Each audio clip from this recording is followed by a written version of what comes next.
Welcome back. I'm Kim Bailey. She's Fuliana Osborne, and this is Inside Exec episode 200.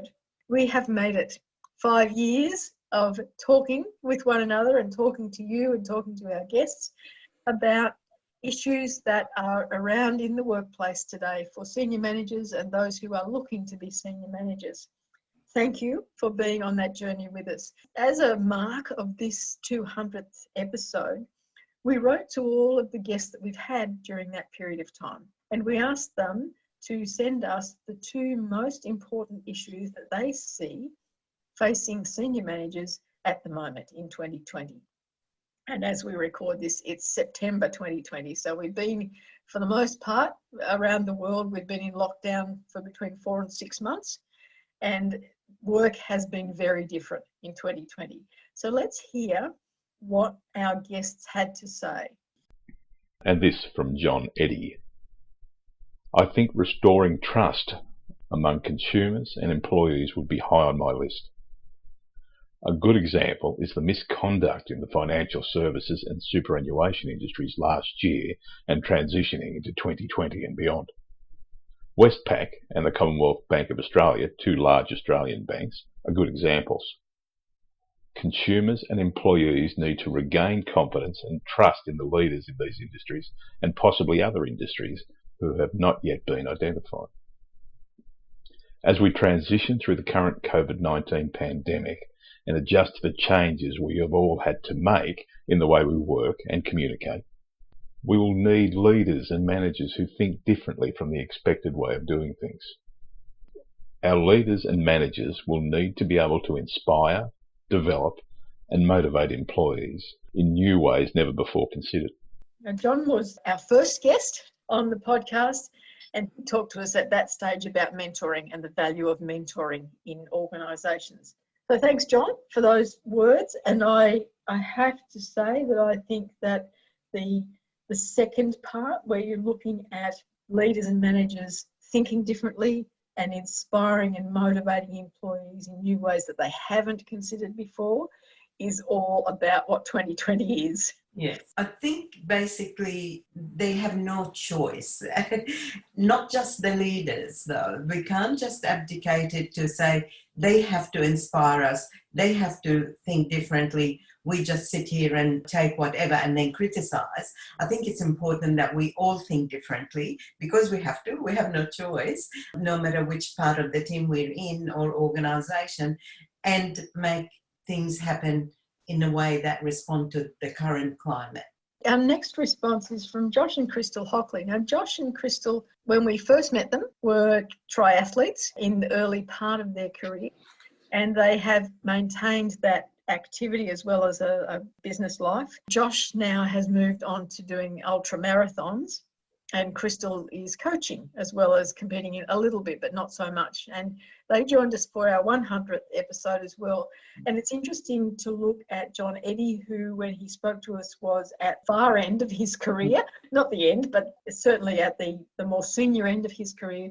And Josh and Krystle, who were just starting out, really, in their chosen field. They'd done lots of other work, physical activities and occupations prior to coming into this sporting arena. And what resonated with our listeners at that time was that their thought process and the things that they had to do in sport were so very relevant for business as well. So here's their response to us on the issues for this year. It's Josh and Krystle Hockley here with our 2 tips for senior managers in 2020. So our tip is to focus on endurance and rest. So being a senior manager is like running a marathon, not a high-speed race. So many employees can easily walk in and out of the office and you're constantly under pressure, making high-level decisions, which can be both stressful and exhausting. When you let the constant chatter in your mind take over, your leadership suffers. The same principle that we apply to our training for a marathon can be applied to leadership, which is train, then rest and recover. So if you're constantly thinking about your business, then you'll become disconnected and you could suffer something called leadership fatigue. So here are a few tips to help combat leadership fatigue. Recognise it.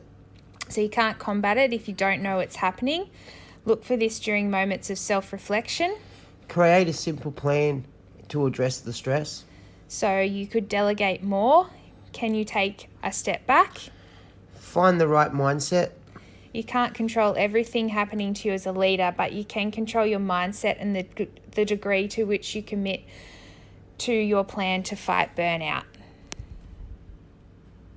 So there's their reflections, recognising that you have this leadership fatigue, creating a simple plan to address the stress, and then finding the right mindset. And I think it's interesting that, again, what we're seeing is that those are the things that they would do in their sporting careers. Yeah. So very relevant to what we're talking about. I was going to say just that. It is very relevant. And also the fact that once you recognize it, you can do something about it. But if you're not self-aware, you won't. And the thing is, it's not a one-off. You've got to keep doing that and checking where you're at and recognizing that whatever you're feeling and what to do about it. I think it's about giving yourself permission. We talked in one of the podcasts about giving yourself permission to look at what you're doing, to take time off, to not be the be-all and end-all, not the answer to everything. This from Libby Pease. Have you considered slowing down and working part-time? We are not machines and should have our own work-life balance. Have you got your superannuation topped up to your level of satisfaction? When are we retired? Can we still live comfortably? Libby Pease. Now, Libby talked to us about health and well-being at work. Trying to think what the current term is. Libby talked to us about safety and well-being at work. A very relevant one. And I think in this podcast, we focus so much on what you're doing at work and what you should be doing and how you should be thinking, that we don't often talk about the broader picture of lifestyle and life awareness. So an interesting take on the things that we should be looking at. And I think in the immediacy of the changes that we've had to address this year and what we've had to do, home life, work life, all of those other things, that the money side of it, it's not something that we are conditioned to talk about generally, but it is something that we need to think about, and not just the immediate, have I got enough money for this week? We've got to think really long term is what am I going to do when this money doesn't come in? If the last 6 months have taught us anything, it's taught us that we can't guarantee that money will always come in. So what's the fallback position? And it's not that someone else will look after you. You're an adult now. Mm-hmm. So you should have planning for what you can do to manage that long-term financial stability. I think what Libby's flagging also is the fact that now there's major changes around us that we were not expecting. They came suddenly. Maybe it's a good time to review where you long-term want to be. If this is the right time to look for working part-time, reducing the hours of work, or maybe that was imposed on you. And in that sense, it's a good opportunity to look at it fresh. So both on being engaged in the workforce and the financial planning. Our next guest is Bishoy Tadros. Bishoy was our first international guest, and he talked to us about two things: that he had grown up with a very debilitating disease, and he moved from a country where spoke a completely different language. His family moved so that he could have medical treatment, and he's now at a point where he also is pursuing a sports outlet as well as a corporate life. And he talked about getting to the top of your game and then changing direction and moving from one thing to another, and moving from one organisation to another, and moving from one area of expertise into an area with no expertise in the corporate world, and what that meant to him. Now some thoughts from Bishoy Tadros. In my opinion, the most urgent issue for senior management in 2020 is the reflection on how respective company and industry cultures are staying ahead of the curve in terms of resources, infrastructure and mindset. Let me elaborate further. In 2020, we were all blindsided by a global pandemic that impacted on all major stakeholders, vendors, employees, strategic partners, etc. All in different fashions, and while some organisations managed to adapt in short time, there were other organisations that resisted change or quite simply were unprepared to react. Disruption breeds opportunity, and the question we must ask is, are we positioning ourselves to seize it, or are we waiting for our peers to show us the way? While a pandemic is likely a once-in-a-lifetime occurrence, the truth is that certain results, such as the prevalence of remote work, were a long time in the making. We saw it coming for years, with resources and technology designed to make the workplace and the worker more versatile than ever. Senior management must assess the investments they've made in real estate.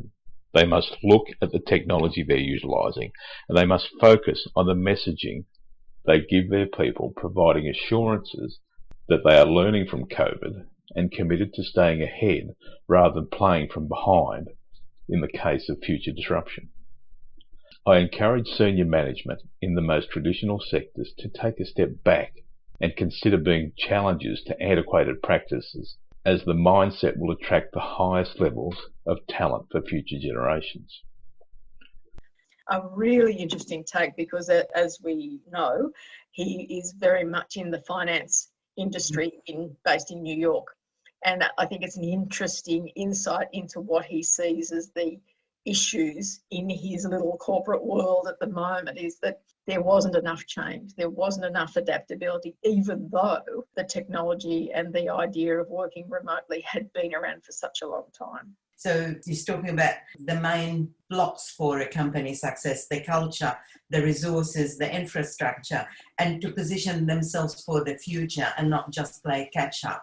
And that future might look a bit unknown simply because of the major changes and COVID, but in a sense is don't wait till everybody else and see what they're doing. You might not make it. And also I think it's interesting that he's talking about future generations. So when you're looking to bring people in, who is going to be attracted to your organisation? And we've had guests talk about that, about how you as the employee choose where you would go or where you would stay, would work, and who you would want to stay alongside, and where you see a career path.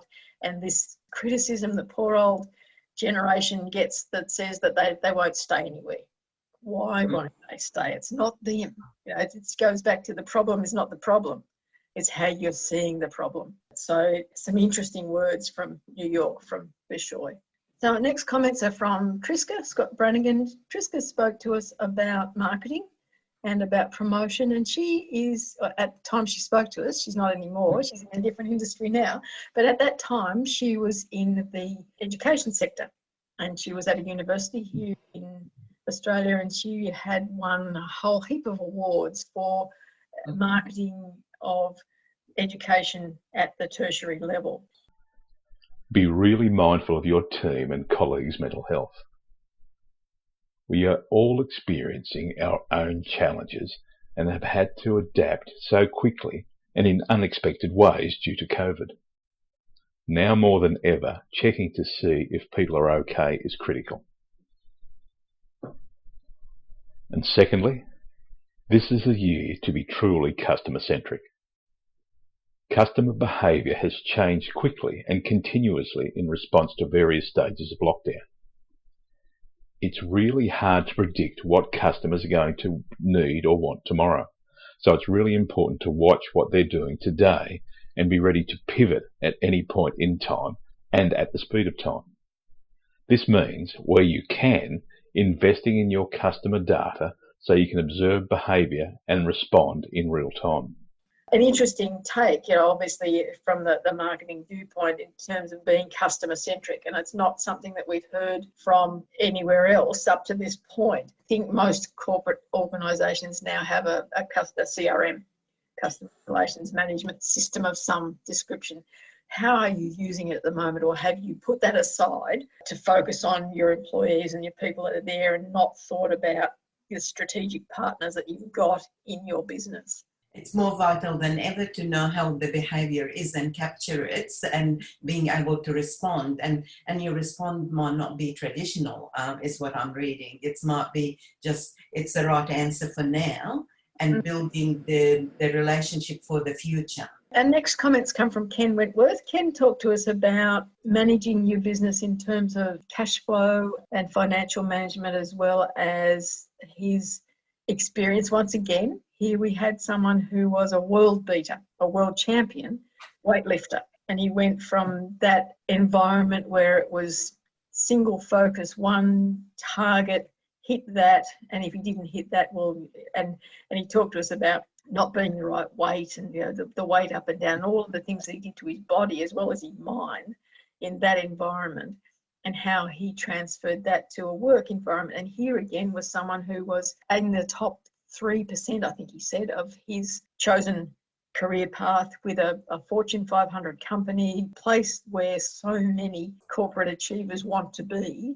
And he came home one day and said, it's not for me. It's not doing it for me. And walked away from it, walked away from that career that he thought he wanted, that he thought was the goal, into something where it was just him, where if he didn't perform, he didn't eat, basically. That change from being the fully focused career corporate manager into being an individual entrepreneur, and what that meant and what mindset that was and what he brought from one to the other. From Ken Wentworth, mind your margins so you can avoid cash flow challenges and avoid the silent biz killer. Take care of your superstar employees. They are extremely difficult to replace. Our businesses are nothing without cash flow and our employees. If you fall short of either, you'll certainly face major challenges that may be insurmountable. So nice, short, quick tips, to the point, and very much the way Ken presented when he talked to us. It's about what is more important. You need that cash flow. In talking about superannuation, I think we touched on it briefly, about that financial tunnel vision that you have. You know, I've got to keep the business going. I've got to keep all of the outgoings covered, and the employees are all off doing things, and I'm not in control, and what can I do to bring it all together? So it's about identifying what it is, the two critical areas that you need to look at, well, I see it as two, and how they work together, and what you as an individual need to focus on in terms of that management, and what others you can delegate to others to look after and just report into you. He's talking about, at the very minimum, keeping afloat with those two. That's the focus, because the question is about this year. And that's why that doesn't mean you don't think about other things in the long term. He's just focusing on what's important right now. So next one is from Bec Cofrancesco, and Bec talked to us about your digital presence, digital profile, using social media, and maintaining those areas where people find out about you, so that you have presence and that they know who you are, and how you set that up so that it is what you want to reflect, what you want people to see about you wherever they see it, so it's not different from one place to another. The world is adjusting to a sense of normality, but it's anything but normal. That means the well-laid plans you'd committed to may not be the best option for you anymore. Consider it like reading the room at a party. The vibe has changed, and your marketing and communications need to reflect that. If you're in a market where people have stopped spending, client retention should be your number one focus, so you keep market share and improve loyalty. So an interesting take on how you manage one part of what we heard about before, of look after your employees, look after your cash flow. The money's not coming in terms of cash flow from the clientele.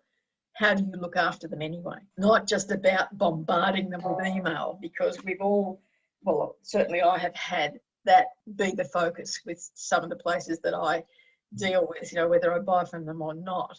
They still hit me with emails, and they're not interesting emails. It's all about what they're doing. It's not about me, and I'm the customer. I want it to be about me. I think it's looking after them in the way they need it right now, even though it might not increase your profit, but it at least retain them, so that in the future you'll count on them like they're counting on you now. So next one is from Taylor Proctor. Taylor talked to us about servant leadership. She was one of two guests that we had that talked on this particular topic. And Taylor is all about creating great teams and being the servant leader in a team. Her focus is happiness. She also has a book club, which we'll put a link to as well at the bottom of the page. It's a different kind of book club, so it's more a business book club. So a very interesting approach that she's taken to that. I believe the most urgent issue facing senior managers in 2020 is providing a workplace community of stability while also trying to grow the business during this year of craziness. My tips for this would be to have transparent and honest conversations with your team, to empower them to help transform the business and be willing to pivot. Ask your team members what they need to succeed personally, as well as what they think we could be doing to grow during these unprecedented times. Get their buy-in and create a community-minded culture that embraces support, transparency and teamwork. I see so many leaders thinking that they need to solve for everything, and instead your team is your best asset. Work together to grow and pivot in the directions that will be best for your business during this time.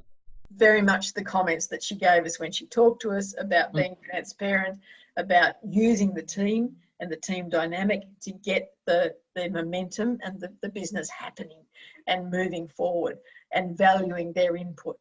Harder to do when they're not all meeting around the same table, but not impossible to do.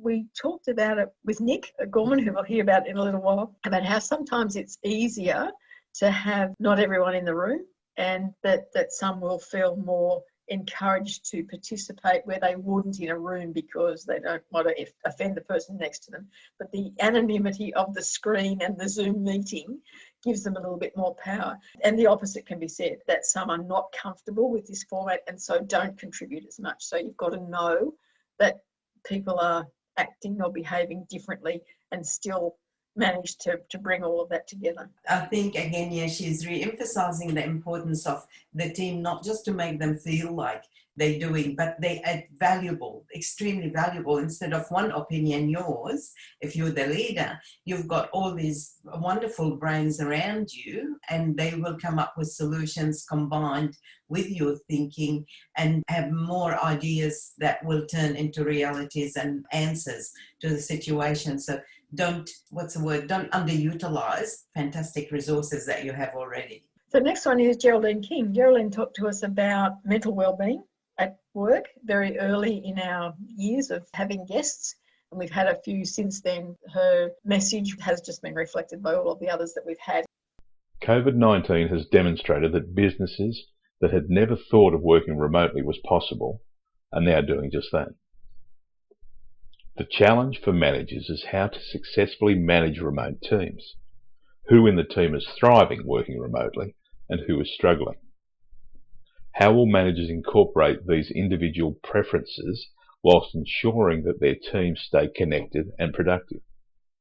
It is more important than ever that managers take care of their own well-being so they can lead by example and assist their team members if required.